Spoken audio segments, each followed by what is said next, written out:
warahmatullahi wabarakatuh. Hari ini kita akan membahas tentang materi instalasi motor listrik. Sebelumnya mohon maaf karena tadi ada sedikit kendala pada sinyal. Akhirnya zoomnya tidak bisa full, kita teruskan. Dan kemudian yang kedua adalah dikarenakan yang hadir hanya 2-3 orang, jadi saya putuskan untuk membuat video. Nanti kalian bisa share, bisa lihat di di YouTube kalian gitu. Nah, untuk mengerjakan tugas, sebelum mengerjakan tugas dimohon untuk menonton video ini dulu, karena nanti tugasnya akan ada penjelasannya di video ini. Oke. Yang pertama, kita akan bahas tentang kendali motor listrik. Jadi poin pentingnya sebelum kita melakukan praktek adalah kita harus tahu dulu nih utamanya nih kendali motor listrik gitu. Motor listrik itu yang waktu 2 minggu yang lalu kita sudah pernah bahas juga, di mana motor listrik itu punya dua kendali atau dua perbedaan gitu, dibagi menjadi dua. Yang pertama menurut penggunaan alatnya, dan yang kedua adalah menurut fungsi alatnya. Dimana kalau menurut penggunaan alatnya berarti dia terbagi 3, manual, semi otomatis, dan otomatis. Kalau manual itu bisa pakai toggle switch gitu ya, atau saklar toggle. Nah, yang kedua itu ada semi otomatis, berarti menggunakan push button gitu. Nah, yang ketiga itu ada otomatis. Nah, otomatis ini biasanya terkontrol dengan sistem gitu.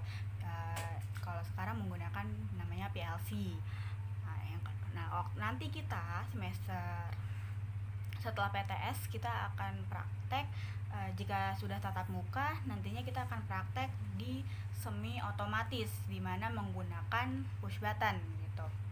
Berikutnya menurut fungsi alatnya. Menurut fungsi alatnya itu ada 3 juga. Yang pertama adalah starting, yang kedua running, dan yang ketiga stopping.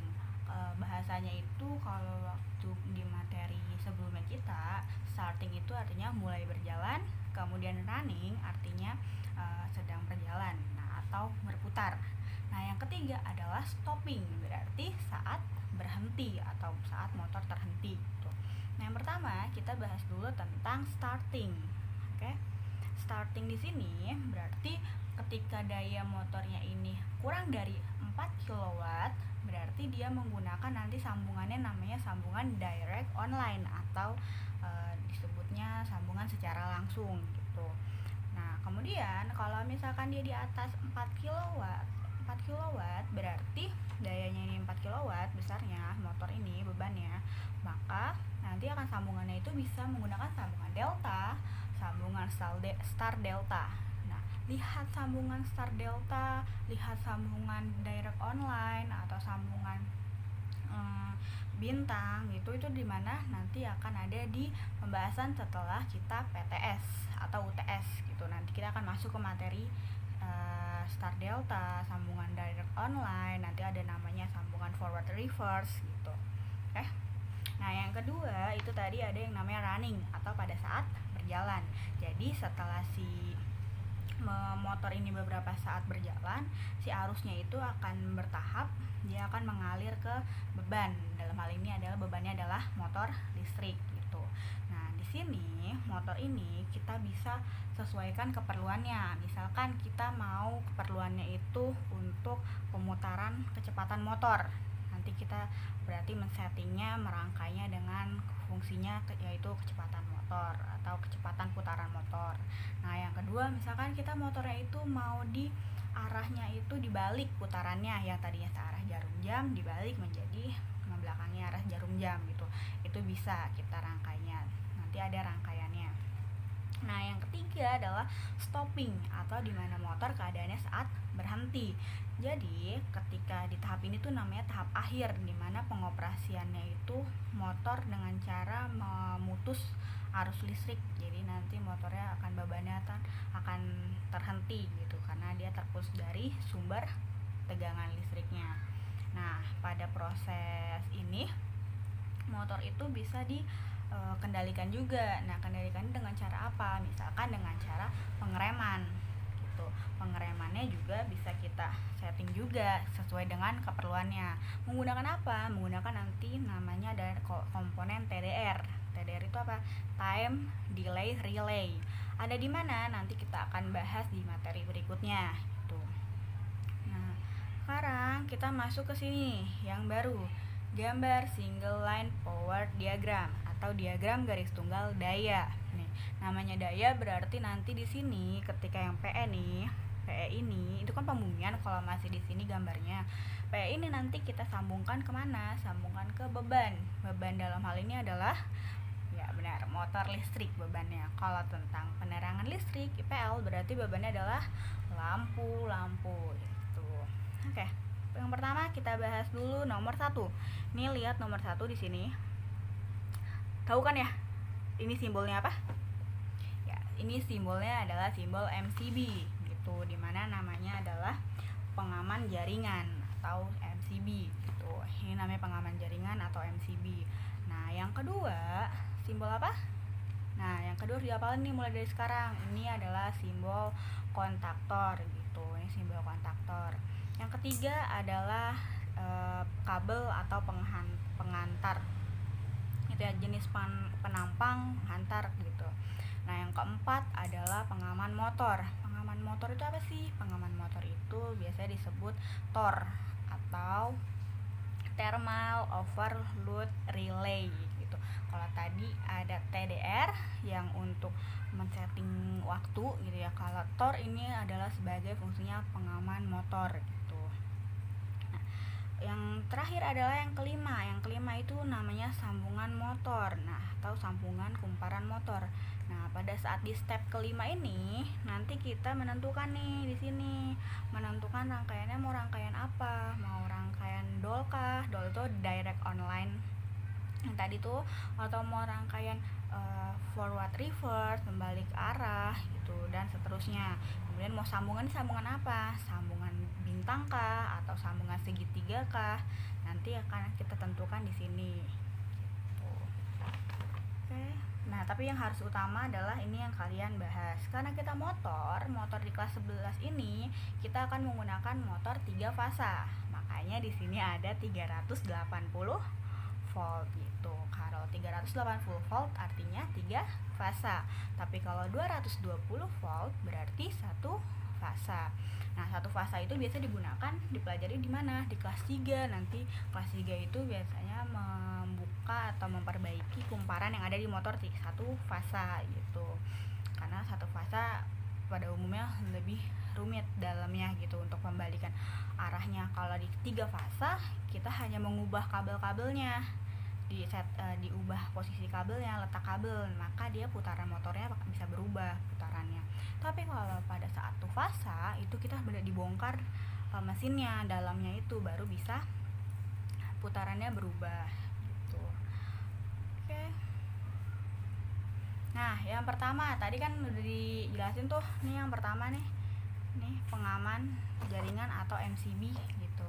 Jadi untuk menentukan jenis komponen atau dan rating currentnya ini sesuai dengan beban yang terpasang, kita harus mengacu pada persyaratan umum instalasi listrik 2000, tabel 5 strip 5 strip 2, halaman 183. Nah, ini tabelnya. Gitu. Dimana ini nilai minimumnya dan ini nilai maksimumnya gitu. Jadi nilai minimum 150 dikali 100 berarti 1,5. Kalau nilai maksimumnya 250 dikali 100 berarti 2,5. Sekarang kita bisa hitung berarti jika nilai minimumnya itu 1,25 dikali arus si motornya, arus pengamannya ini. Arus pengamannya ini 29 ampere. Berarti MCB ini cara perhitungannya adalah nilai minimum pada MCB ini bisa dimasukin berapa? 1,25 dikali 29 ampere sama dengan 36,25 ampere, atau karena ini koma kan, MCB itu ada ukurannya kan, arusnya itu ada yang 40, ada 50, dan ada 63. Jadi minimalnya kita ambil yang paling dekat dari 36 adalah ya 40 ampere. Nah, berikutnya adalah nilai maksimum. Nilai maksimumnya berarti tadi tuh yang 250 dikali dengan 100 gitu. Jadi 2,5 dikali 29 ampere sama dengan hasilnya adalah 72,5 ampere. Nah, 72 ini masuknya kemana? Lebih mendekati mana? Berarti lebih mendekati 63 ampere gitu. Jadi diingat-ingat nih, nanti kalau ada soal PTS yang keluar, salah satunya misalkan saya masukin berapa nilai minimum yang ada pada pengaman jaringan atau MCB. Berarti 1,25 tinggal dikalikan dengan 29, hasilnya berapa? 36. Kalau di pilihan gandanya nggak ada 36, adanya 40 dan 63, berarti kalian sudah tahu nih, kalian pilihnya adalah 40 ampere gitu. Oke, ini selanjutnya kita bahas tadi yang kedua. Yang kedua itu ada simbolnya tentang kapasitas kontaktor. Nih, kalau mau diingatkan lagi, nih yang kedua nih. Nih yang kedua. Gitu ya. Ini yang kedua, kontaktor. Nah, pada dasarnya kapasitas kontaktor yang dipasang harus mampu melewati atau harus mampu dilewati sebesar arus beban maksimum. Tuh. Nah, di sini kan tadi katanya arusnya itu pengaman di MCB-nya itu 63. Berarti di kontaktornya itu kita cari yang sekitaran 63 juga gitu. Kemudian di kontaktor ini ada yang namanya konstruksi tuas-tuasnya, ada NO dan NC atau NC, normally open dan normally close. Oke, ini bentuk yang ada di bengkel listrik SMK Yapika Legok. Nanti yang akan sering kalian gunakan tuh yang ini nih, bentuknya seperti ini. Tuh, ini namanya kontaktor. Nah, itu kalau diperhatikan nih, ada U, ada V, ada W. Ini yang akan nanti menyambung pada beban atau motor listrik gitu. Oke ya, ini nanti kita akan mempelajari nih, ini harus masuk kemana, ini harus masuk kemana, ini tersambung kemana gitu, ini tersambungnya kemana, ini yang kemana, nanti di materi berikutnya kita akan bahas. Oke, yang ketiga tadi tuh jenis dan penampang kabel. Nih, biasanya kita akan menggunakan kabel NYA gitu ya. Nah, kabel itu seperti yang kita tahu bisa ditanam, bisa ditaruh di udara ya, bisa di jalanan kan, itu di udara kan berarti, atau bisa di dalam pipa gitu. Kemudian ada yang tadi saya bilang pengaman motor atau TOR. Nah, TOR nih, ingat-ingat nih, TOR itu singkatannya dari Thermal Overload Relay. Oke, bentuknya seperti ini. Nih, bentuknya seperti ini, gambar TOR. Oke, fungsi TOR untuk apa sih fungsi TOR? Nah, fungsi TOR ini untuk mengamankan motor. Jadi, ketika ada bebannya lebih, beban arusnya lebih nih, nggak sesuai nih, dia nggak cukup menampung, daripada mengakibatkan motor listrik kan mahal harganya, daripada dia mengeluarkan biaya, nah kita pasang TOR, pasang pengamannya. Jadi ketika ada beban lebih, TOR ini otomatis akan memutus arus nih, memutus arus ke bawah. Arus ke bawah itu dalam arti kata, habis TOR kan nanti sambungannya ke motor, jadi nanti sambungan itu langsung diputus sama si TOR-nya nih, jadi nggak ada arus lagi yang akan masuk ke motor ataupun akan mengalir ke arus atasnya gitu. Nah, ini fungsi TOR nih penting banget gitu. Nah, apa sih yang dilindungi kalau di TOR itu? Apa sih yang dilindungi di motor listriknya? Nah, di motor listrik kan ada kumparan. Nah, itu nanti TOR itu akan menjaga si kumparannya itu agar tetap aman gitu. Nah, kemudian yang terakhir adalah sambungan kumparan motor. Nah, sambungan kumparan motor ini juga harus dilihat dari spesifikasi motornya dengan tegangan sumber yang tersedia. Jadi kalau misalkan tegangan PLN-nya yang diberikan itu 3 kali 380 volt, berarti kan 3 fasa. Itu nanti ada data nameplate-nya motornya itu tertulis seperti ini, segitiga atau IY atau bintang gitu ya. Nah, ini dibacanya delta atau star. Tegangannya 400 garis miring 690 volt. Maka artinya data ini bisa disesuaikan dengan pasokan listriknya. Kapasitas tegangan kumparannya adalah 400 fasa. Nih kapasitas tegangan kumparannya. Jadi dia cocok nih untuk pasokan PLN yang 3 fasa. Nanti dia disambungnya pada apa? Pada delta. Nih sambungannya ke sini. Nah, yang Y itu operasi dalam waktu singkat. Maksudnya dalam hitungan detik. Ini hanya cocok untuk starting. Berarti nanti dia disebutnya penghasutan bintang segitiga. Gimana awalnya itu akan menggunakan Y atau bintang atau star untuk awalnya, untuk penghasutannya, dan nanti kemudian disambung dengan delta atau segitiga untuk penyalaan motornya gitu, atau motor berjalan gitu. Oke. Nah, ini adalah gambar diagram sambung kumparan segitiga dan bintang gitu. Kenapa sih dibilang segitiga? Bentuknya nih. Kelihatan kan? Sambungan-sambungannya kalau jika disambung seperti segitiga, makanya disebutnya delta. Nah, kemudian kenapa disebut bintang atau kenapa disebut bintang? Karena seperti bintang atau huruf Y gitu. Oke. Baik, kemudian sekarang kita lihat ada gambar terminal motor 3 fasa sambungan delta atau segitiga. Nah, ini kenapa disebutnya sambungan segitiga? Karena sambungannya jika disambung antar kabel itu akan membentuk seperti segitiga. Jadi disebutnya sambungan delta atau sambungan segitiga. Nah, kalau di motor bentuknya seperti ini. Jadi W2 nyambung ke U1, U2 nyambung ke V1, V2 nyambung ke W1. Untuk lebih jelasnya nanti kita lihat atau kita coba di praktek. Oke. Nah, yang berikutnya ada sambungan. Kalau tadi sambungan delta karena bentuknya seperti sambungannya segitiga. Nah, ini disebut sambungan star atau sambungan bintang karena sambungannya jika dihubungkan akan membentuk seperti bintang atau huruf Y gitu. Nah, seperti ini contoh gambarnya. Oke, berikutnya yang terakhir adalah nameplate pada motor listrik. Nah, ini penting untuk kita ketahui. Kenapa? Karena motor listrik yang akan kita pasang pada jaringan PLN atau sumber pasokan lain harus kita pahami dulu datanya agar sesuai dengan keperluan kita di sini. Kita keperluannya untuk apa? Nah, yang paling awal atau yang paling dasar minimal tuh kita harus tahu atau kita harus bisa membaca nih tegangan, kemudian arusnya, dayanya, dan jenis sambungannya seperti apa, dan IP-nya atau indeks proteksinya. Dimana kalau di sini yang pertama adalah tegangan. Tegangan itu yang mana sih?